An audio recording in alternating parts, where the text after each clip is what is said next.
noite, meus amigos. Dá uma olhadinha aqui ao tema de hoje, ó. Glúteos, evoluindo cargas. Ontem nós estávamos falando sobre características que impedem o crescimento do glúteo, né? Falava sobre rigidez muscular, falava sobre limitações articulares, falava sobre a desconexão entre mente e músculo, deixando bem claro as 5 variáveis que impedem a boa execução de um exercício para glúteo. Você perdeu a live de ontem, eu deixei ali no feed. Depois você vai dar uma olhadinha, porque foram elencados 5 fatores para glúteo. Eles não são só para o glúteo, né? São para qualquer músculo, mas no caso, né, nós estamos discutindo exercícios de glúteo, um caso real. Estamos falando de exercício para glúteo, de um caso real que chegou aqui no estúdio, pedindo ajuda, e eu mostrei para vocês então qual foi o passo a passo, quais foram as variáveis analisadas, para que vocês pudessem tentar colocar isso na realidade de vocês. Hoje, como vocês podem ver, deixei fixado aí, nós vamos falar sobre evolução de cargas para glúteo. Por mais que as pessoas possam discutir a evolução de cargas e falar sobre periodização e modelos de periodização, especificamente no caso de glúteo, você precisa ter um cuidado especial quando for falar sobre evolução de carga. Geralmente, amigos, quando nós pensamos em evoluir cargas, o raciocínio é sempre assim. Você monta o mesociclo, 1 ou 2 mesos, né? Dependendo do tempo disponível, você faz um macrociclo inteiro para ganho de força e funciona assim. Vamos imaginar um mesociclo de 1 mês, que é uma realidade mais próxima do que nós vivemos dentro de academias. Pensa um mesociclo de 1 mês acontecendo, você teria ali basicamente 4 semanas. Você faz um microciclo incorporativo. Haddad, o que é um microciclo incorporativo? O microciclo incorporativo é aquele onde você insere o estímulo a ser trabalhado. Por exemplo, vamos imaginar que você tem lá o seu aluno que treina com você há uns 3 anos, já tem boa força, uma certa resistência, uma boa resistência, uma certa força, já ganhou algum volume muscular, 3 anos de treino, por favor, né? E aí você, fazendo uma avaliação estética, observou que o glúteo não tem acompanhado a evolução, por exemplo, do quadríceps, dos isquiotibiais. Aí você fala assim, mas vamos então começar a colocar exercícios especiais para o glúteo, ok? Estou falando de uma pessoa que treina com você há 3 anos, pelo amor de Deus, não vem me falar de agachar. 3 anos de treinamento, é claro que ela já agachou pra caramba, né? Talvez a técnica possa ser trabalhada ainda, mas vamos imaginar uma pessoa que agacha certo, profundo, tá tudo bem. E você vai fazer um elenco dos exercícios, do seu hall de exercícios, que são os seus melhores exercícios de glúteo. Eu, por exemplo, aqui no meu estúdio, eu tenho uma máquina que é um rack de agachamento articulado. Esse aqui, ó, vem comigo. Vocês já viram essa máquina? Tudo quanto é academia hoje em dia tem. Essa máquina aqui, ó. Ups. Vou botar uma luzinha para você se encontrar aqui. Essa máquina de agacho aqui, ó. Máquina articulada de agachamento. Todo mundo já cansou de ver essa máquina em tudo quanto é lugar que a gente vai. Hoje em dia tem uma dessa. Vou afastar aqui para você enxergar direitinho. Beleza? Essa máquina aqui. Legal. Tem um exercício que eu faço nessa máquina, que é um step up, que é um exercício espetacular. É um step up mesmo, um step. Exercício espetacular para glúteo, para a parte mais baixa do glúteo. Só tem... Ixi, desculpa, a gente chacoalhando vocês demais aqui. Só tem uma coisa, é um exercício pesadíssimo. É um exercício de profundidade, é um exercício que obrigatoriamente as minhas alunas têm que dar um passo atrás. Então é um recuo em profundidade. Eu sempre nos meus cursos eu ensino a fazer o recuo, mas como eu estou no meu estúdio, eu tenho uma máquina fantástica para fazer o estímulo para a parte baixa do glúteo, que é o que o pessoal da modinha aí chama de gota, né? A inserção do glúteo, conseguir hipertrofiar a área mais distal do glúteo, a inserção do glúteo. Reforço, é uma modinha chamada de gota, mas é bacana, é legal. Olha só, eu não posso simplesmente colocar o exercício, eu não posso simplesmente colocar um exercício para você e falar para você que vai te dar uma hipertrofia fantástica de tal parte do músculo. Não. Quando eu coloco o exercício para você, eu já estou colocando você numa condição de microciclo incorporativo. Eu estou incorporando esse novo estímulo aos estímulos que lhes são dados. Querer que você faça esse exercício de forma produtiva para hipertrofiar seria uma insanidade minha, né? Eu sei que seria uma insanidade minha. Eu sei que vocês têm visto pessoas fazendo exercício de ultra dificuldade e chegando a pancada mesmo nos alunos e tudo mais. Isso é bom, tudo bem, dá um estímulo, a pessoa vai ficar com a musculatura toda ressentida ali, umas de 8 até 40 horas depois, vai estar tudo dolorido. Presta atenção, a pessoa vai ficar toda dolorida, o exercício vai dar certo, mas o que eu vou fazer no próximo treino? Né? Falando com você de um exercício espetacular, só que a execução assim é dificílima, dificílima. Eu vou deixar um vídeo dele pronto para a nossa aula. Quem se inscreveu, quem se matriculou no grupo de estudos de domingo, domingo tem o nosso grupo de estudos, vai ser das 9 da manhã até as 11, e eu vou mostrar esse exercício. Você vai entender que assim, ele é de dificílima execução, não por causa da técnica. A técnica é fácil, é igual subir uma arquibancada.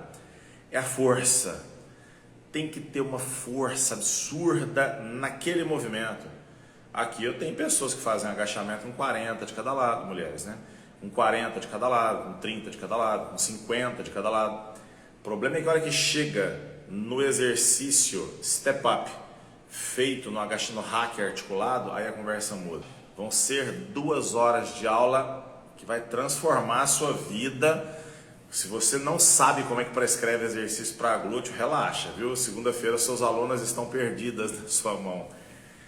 Olha só, eu vou prescrever um exercício novo na rotina do meu aluno, então um microciclo incorporativo. Na sequência, aumentando o grau da dificuldade, nós temos um microciclo ordinário. Por que ele é ordinário? Porque não tem nada demais. Eu ensinei o exercício, fui lá, desculpa, ensinei não, tem uma pessoa 3 anos de treino aqui na nossa mão. Eu acrescentei o exercício à rotina da pessoa e na próxima semana ela vai executar, ela vai continuar executando aquele exercício. Amigos, é como se eu estivesse dando um tempo para a pessoa aprimorar aquele exercício novo. Isso aí vai dar alguma hipertrofia para a pessoa? Talvez, sabe? Não, exercício pega pra caramba, minha idade, pô, que beleza. Tá, mas bicho, você vai demorar 1 ano para ter hipertrofia. Não é um negócio que acontece em 4, 5 treinos. Já vai dando aquela melhorada. Agora presta atenção. Microciclo incorporativo, eu estou te ensinando na ordem, tá? Microciclo incorporativo, microciclo ordinário, o próximo. Microciclo incorporativo, microciclo ordinário, não se preocupe em aumentar peso. Você pode até tentar mudar a amplitude, fazer alguma coisinha, mas não é para isso, deixa a pessoa se ajustar. Microciclo de choque. O choque é um estímulo que você dá de fato para quebrar a homeostase muscular. Todo mundo que gosta de estudar treinamento sabe. Treinar é oferecer um estímulo. Estímulo é estresse, é aquilo que quebra a homeostase.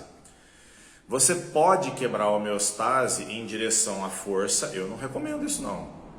E você pode quebrar a homeostase em direção à resistência, que é o que eu ensino. Você aprende, depois ganha resistência e depois vai para a força. Quem daí já comprou meu livro, me ajuda aí, manda umas palminhas aí. Aprende, ganha resistência, depois vem a força. Dali para frente tudo é hipertrofia. Aqui. Microciclo ordinário, microciclo incorporativo, microciclo ordinário, choque. Eu recomendo que no choque, nesse primeiro momento, você cobre da pessoa alguma coisa do tipo assim, ó, tira a velocidade de execução.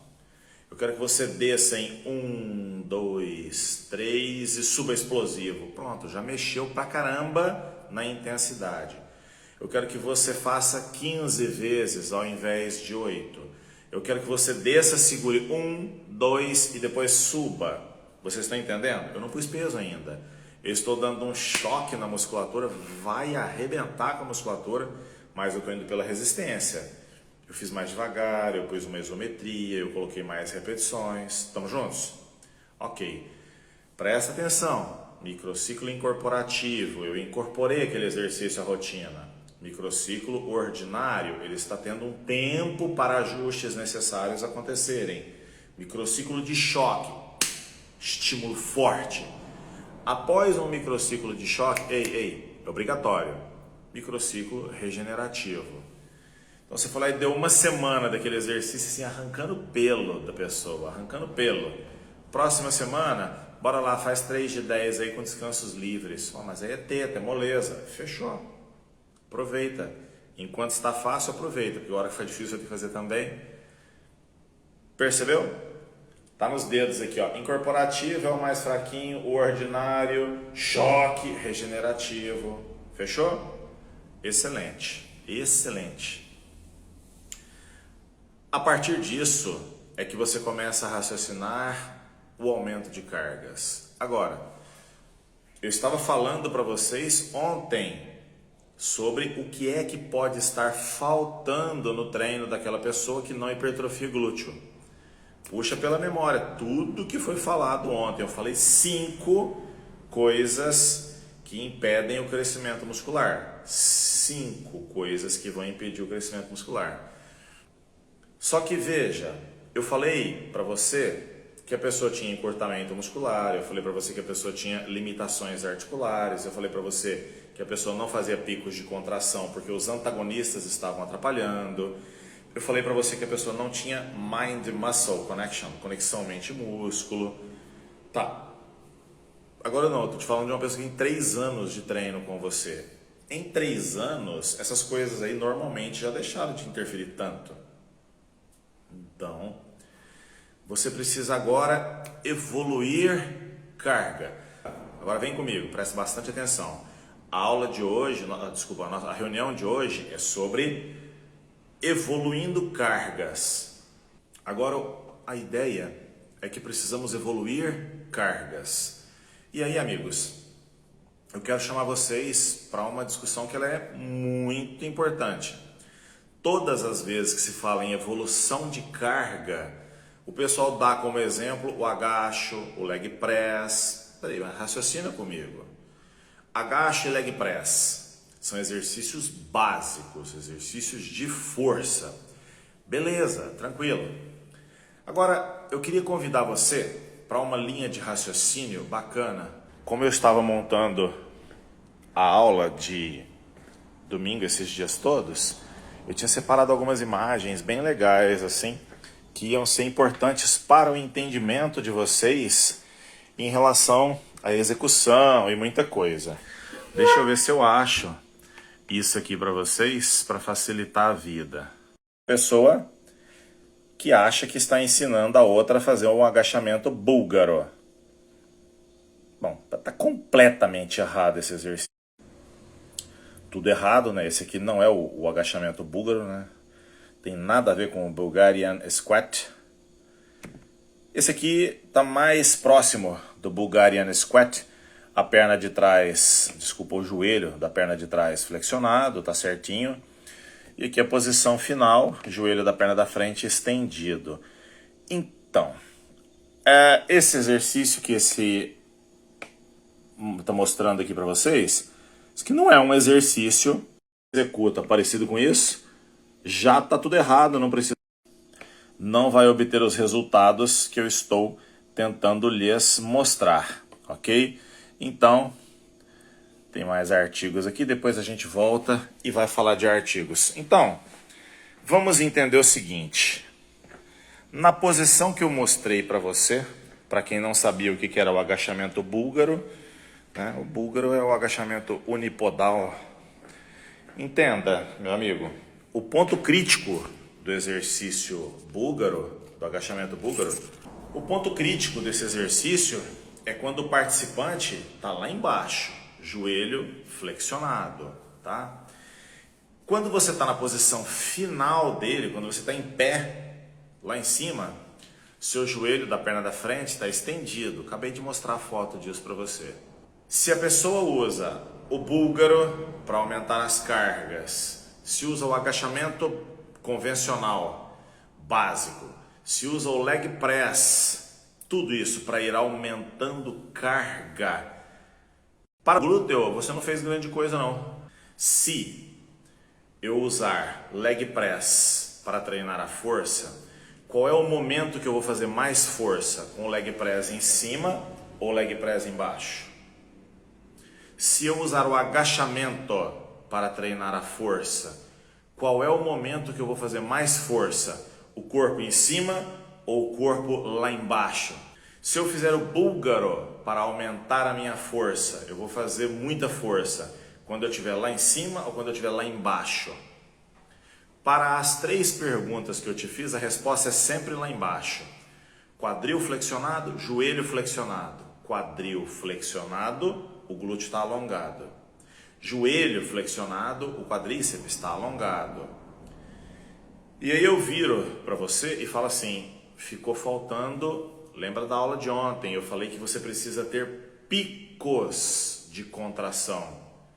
Qual que é o pico de contração que você tem no agachamento? O ponto crítico do exercício é lá embaixo, o glúteo está alongado.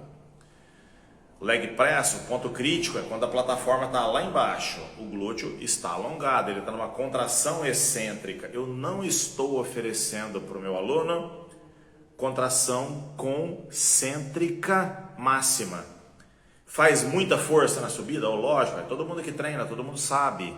Mas eu atinjo o pico de concêntrica, eu faço a concêntrica até o final? Não, eu não faço.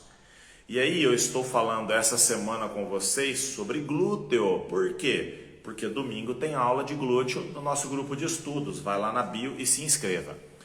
Aqui, se você está pensando em glúteo agachando, você tem que saber que naquele treino precisa de um exercício. Lula Franco, isso vale para o sumô? Vale para o sumô também. Também vale para o sumô. Felipe Nunes, mestre, e se durante o ponto crítico tivermos consciência de contrair o glúteo? Uai, Felipe, é claro que você vai contrair o glúteo, tem um peso nas suas costas. Nem se você quisesse relaxar a ponto de fazer cocô, querido, o glúteo não ia relaxar. Você está segurando um peso gigante nas costas. Nós estamos falando é na hora da subida que você vai perder torque. Por que vai perder torque? Ué, porque as articulações vão se alinhar. Deixa eu ver se eu fico aqui, se eu ajudo você.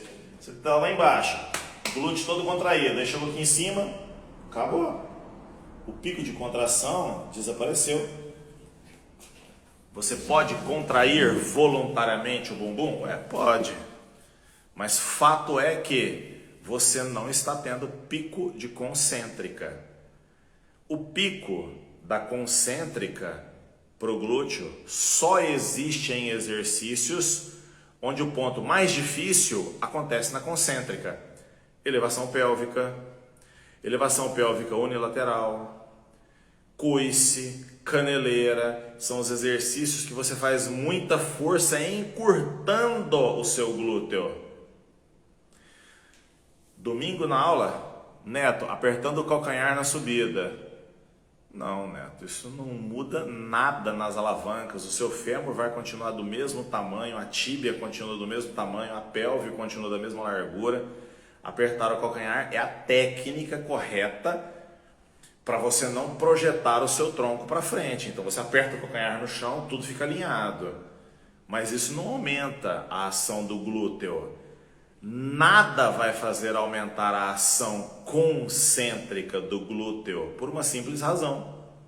Não tem pico de concêntrica nesses exercícios, tem pico de excêntrica. Domingo eu quero mostrar isso para vocês, de trás para frente, de cima para baixo, de todo jeito, porque vocês precisam saber isso. Felipe, me referi sobre a contração voluntária mesmo, para maior rompimento das fibras. Show, Felipe, mas lembra, O rompimento, as microlesões acontecem na excêntrica, não na concêntrica, tá bom? Vou mostrar isso para vocês também no domingo, só que rapidinho. Nós temos 2 horas e eu não posso ficar só na fisiologia muscular, eu tenho que entrar... Credo, eu ia falar que eu tenho que entrar no glúteo, Deus me livre, não é isso não. Eu tenho que entrar no assunto de glúteo. Wallace, essa aula de domingo vai ficar gravada ou vai rolar só ao vivo, mestre? Ao vivo é aula? É grupo de estudos, não é para qualquer um não, é só para vocês. Né? Gente, eu gosto tanto de grupo de estudos, eu dei aula numa faculdade aqui de Uberlândia, 10 anos. Recebi uma merreca para dar aula lá, dava aula de anatomia humana. No sábado, depois de ter dado aula o dia inteiro, das 7 da manhã até as 5 horas da tarde, eu parava, tomava um lanche, voltava para a sala de aula para ensinar de graça leitura de artigo, pegava capítulos de livro, íamos discutir. De vez em quando tinha lá umas 6 pessoas participando, mas aquilo ali para mim era minha diversão, eu sempre achei isso aí o máximo, o máximo. Marlon, elevação pélvica e agachamento é uma ótima combinação. Primeiro contrai, depois alonga. Boa, Marlon, esse é dos meus mesmo. Como é que eu sei que eu estou diante de um aluno dos meus? É quando ele fala isso, primeiro contrai e depois alonga. Aí é marca registrada. Eu sim, elevação pélvica e levantamento terra também segue a mesma linha de pensamento. Primeiro contrai e depois alonga, tá? Inclusive eu estou colocando artigos modernos sobre isso para mostrar para vocês. Eu não vou discutir artigo, gente. É um grupo de estudos sobre um conteúdo grande, né? Não sobre um artigo, tá? A aula de hoje é sobre evoluir carga. Você só pode discutir evoluir carga se você souber olhar um exercício onde que é o pico de contração e onde que é o pico da excêntrica. Eu estou tendo que me explicar aqui, mas não tem importância. A gente vamos andando. Olha só. Se você tem 3 básicos, agacho, leg e afundo, e todos eles, o ponto mais pesado, o seu glúteo está alongado, você vai precisar colocar exercício que o ponto mais pesado, o glúteo está encurtado. Pode ser elevação de pelve, pode ser coice, pode ser qualquer um. Mas você vai ter que criar tudo de novo. Microciclo ordinário, incorporativo, choque e regenerativo, para que você consiga ganhar força nesses exercícios. Presta bastante atenção então. Você vai pegar o exercício que você achar mais interessante. Gente, eu gosto de elevação de pelve, eu gosto de coice, eu gosto de qualquer coisa, sabe? Só que eu vou programar a evolução da força. Neste caso, prestem bastante atenção. Neste caso, podemos falar em periodização. Agora, você periodizar a hipertrofia, não, tá? Quando você ensinar o movimento, pode acontecer de você estar ensinando o movimento para uma pessoa que tem força. Gente, tem gente que é forte. Aqueles moleque criado com vó, sabe assim, vai apertar tua mão, parece que vai quebrar, ninguém quer brincar comigo. Tem gente que é assim. E outras pessoas precisam treinar para ganhar força. Ok, você foi lá e colocou uma caneleira de 5 quilos na sua aluna, saiu um trem lá, que você está assim, nossa, eu mostrei uma coisa, olha o que essa mulher fez. Tudo errado, torceu a pelve. Domingo eu vou mostrar qual que é o jeito certo de fazer e por que funciona e por que dá errado. Mas torceu a pelve, na hora de fazer o pico de contração, o reto da coxa atrapalhou, ilho psoas encurtado. Na hora de trocar de perna, ao invés da perna ficar na vertical, inclinou de lado, ficou forçando o glúteo médio da perna, tá tudo torto. Cara, essa pessoa não tem que fazer de caneleira, tira o peso, vai treinar gesto. Igual fazer kati no Kung Fu, kata no Karatê sem peso, só no ar. Até aprender a movimentação. Depois que aprendeu a movimentação, vamos colocar uma carga. É o que tem para hoje. Então, o seu microciclo incorporativo vai incorporar só um gesto. Quando esse gesto ficar perfeito, eu sei lá que hora que ele vai ficar perfeito, geralmente são 10 treinos. Portanto, se treina todo dia, são uns 15 dias martelando na técnica para depois colocar sobrecarga. Haddad, mas pode treinar glúteo todo dia? Quem disse que isso é treino, desgreta? Isso é gesto. Treino é outra coisa. Ele está treinando um gesto, então o gasto energético disso é ridículo. Pode fazer todo dia, 30 mil vezes por dia. Se você estava perguntando isso, você já sabe que você está no lugar errado. Volta lá no primeiro período, começa tudo de novo, depois você vem para cá. Então vamos lá. Ah, Dade, mas eu passei o exercício, não é que ela fez bonitinho? Ok, bonitinho. Vamos pegar um pouco mais de carga, ver se continuou bonitinho. Continuou bonitinho. Beleza, agora você pode pensar em progressão de carga. Agora você pode pensar no microciclo ordinário, choque, regenerativo, incorporativo, ordinário, choque, regenerativo e o treinamento ir ondulatoriamente evoluindo e as cargas evoluindo e você tendo o benefício de ver uma pessoa fazer um exercício bem feito com cargas legais. Volto a falar o que eu disse ontem, um cara que eu acho ele muito bacana, excelente treinador, que é o Kaká, amigo meu, inclusive trabalhamos juntos na empresa de suplementos, numa outra época. O Kaká, ele faz uma piada e eu acho perfeita a brincadeira que ele faz. Ele fala assim, ficar dando coice para a lua. Sim, a pessoa não sabe fazer o exercício e ainda quer fazer com peso. Esses dias eu vi uma moça fazendo caneleira.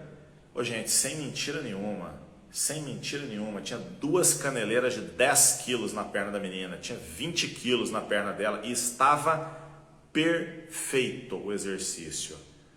Poxa, peraí, cara, fazer caneleira com 20 quilos em cada... Eu sei que tem caneleiras maiores, porque eu já vi um vídeo, se não me engano era a Aline Barreto, eu tô ficando velho, eu não sei direito não, mas a Aline estava com uma caneleira de 30 quilos, fazendo coisa e perfeito, movimento muito bom, muito bom. Ah, Dade, isso é melhor do que o agachamento? Não, queridão, não é esse o raciocínio. Estamos falando que um trabalho de hipertrofia precisa de exercício com pico de estiramento e com pico de contração. O pico de estiramento está no agacho, está no leg, está no fundo, está no búlgaro. O pico de contração está nos exercícios que você faz a máxima força quando tem a concêntrica. Por isso que a gente está falando de elevação de pelve e tudo mais. Agora, eu também tenho visto, eu vi em vídeos e esses dias para trás eu vi ao vivo, cara, para o meu estômago virado avesso. Uma pessoa fazendo elevação de pelve mal e porcamente, 60 quilos de cada lado da barra, a perna inteira do cara era da grossura do meu antebraço. Nem bunda o coitado tem, tinha só uma aspirina. Olhei e falei assim, com essa bundinha, esse cara tá achando que vai levantar 120 quilos na elevação de pelve, será o Benedito? O que ele fazia? Ele descia, os músculos se alongavam, aí você ganha força elástica, e ele explodia de uma vez para cima e caía de novo. Mas qual que é a lógica de você fazer errado o exercício que é certo? Esse exercício não é para você ganhar força concêntrica. Então o que você tem que fazer? Concêntrica, orelhudo. Não adianta eu ficar enfiando carga e treinar o meu ego. Isso aí eu tenho que fazer nos exercícios que foram feitos para isso. Vai lá, agacha pesadão, leg pesadão, tudo bem. Agora, um exercício que tem que ser com pico de contração, você fazer ele chutado, mal feito, explosivo, não vai fazer o menor sentido. Reforçando, para que você consiga evoluir cargas visando o glúteo, você precisa então ganhar força nesse músculo para você poder usar intensificadores. Imagina você fazer elevação de pelve, um drop 7, não tem nenhum pico de contração. Toda hora fica faltando aquele ponto crítico lá em cima do exercício. Está perdendo o seu tempo. Podia estar fazendo isso no agachamento, ia ficar muito melhor. A evolução de cargas, ela é periodizável. Então você periodiza a progressão das cargas. A hipertrofia não é periodizável. Todo treino de hipertrofia é um treino de choque. Todo treino de progressão de cargas não é choque. Ele é incorporativo, ordinário, choque, regenerativo e assim por diante. De maneira planejada, planejando tempos de recuperação. Se por acaso o choque, você olha e fala assim, nossa, acho que até passou do ponto, né? O cara tá andando, foi embora parecendo um tatu com a bunda escondida de tanto que doeu. É legal, então você pega e planeja uma recuperação, dê mais tempo de intervalos, né, até voltar ao próximo treino. Tudo bem até aqui? Legal. Fiquem com Deus e um par de dumbbells.